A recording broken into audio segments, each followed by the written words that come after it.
saan kaya natin hahanapin yung console, guys? Maglibot-libot muna tayo ulit.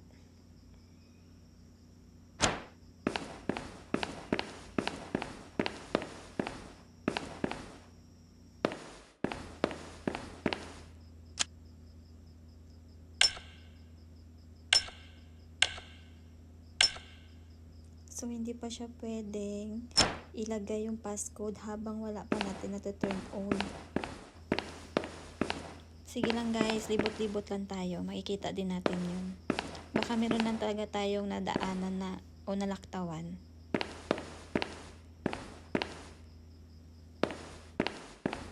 Ay guys, ito na ata.